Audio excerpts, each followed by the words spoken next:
আবগারি দুর্নীতি মামলায় বড় স্বস্তি অরবিন্দ কেজরিওয়াল দিল্লির প্রাক্তন মুখ্যমন্ত্রী অরবিন্দ কেজরিওয়াল, মনীষ সিসোদিয়া সহ 23 জনকে বেকসুর ঘোষণা করল রাউস অ্যাভিনিউ কোর্ট।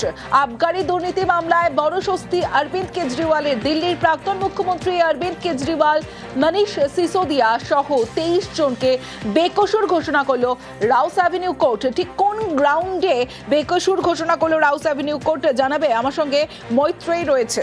মৈত্রেয়ী, দেখো, দিল্লি রাউস অ্যাভিনিউ কোর্ট আজকে স্পষ্টতই জানিয়ে দিয়েছে যে সিবিআই এর তরফ থেকে যে মামলা সাজানো হয়েছে সেই মামলায় যথাযথ প্রমাণ নেই এবং যথাযথ প্রমাণ ছাড়াই এই মামলা সাজানো হয়েছে।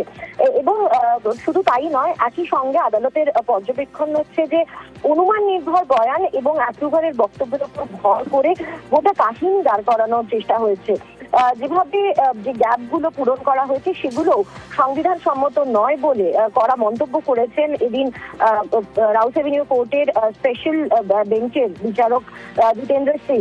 তিনি স্পষ্ট জানিয়েছেন যে কোনো বড় রকমের ষড়যন্ত্র বা অপরাধমূলক উদ্দেশ্য প্রমাণিত তথ্য বা তথ্য প্রমাণ সেটা করতে পারেনি সিবিআই।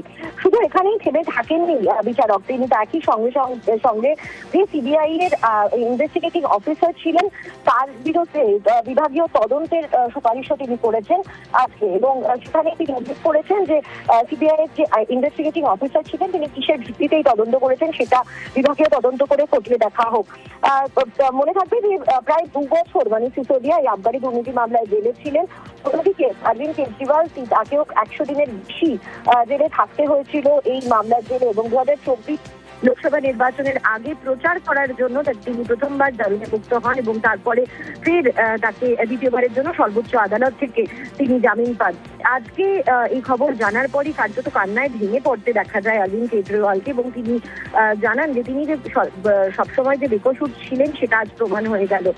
এবং খুব স্বাভাবিকভাবে এই আজকের এই ঘটনায় বিজেপির অস্বস্তি বাড়িয়েছে, কারণ আম আদমি পার্টির তরফ থেকে এই দাবি করা শুরু হয়েছে যে বিজেপির প্রকাশ্যে এসে ক্ষমা চাওয়া উচিত প্রাক্তন মুখ্যমন্ত্রী অরবিন্দ কেজরিওয়াল এবং মনীষ সিসোদিয়ার বিরুদ্ধে বিভিন্ন অপপ্রচার এবং তারা যেভাবে প্রচার চালিয়েছেন এবং যেভাবে তাকে ফাঁসানো হয়েছে তার ক্ষমা স্বরূপ। বেশ মৈত্রী,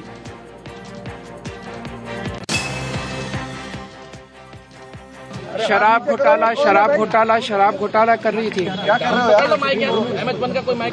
और हमारे ऊपर आरोप लगा रही थी।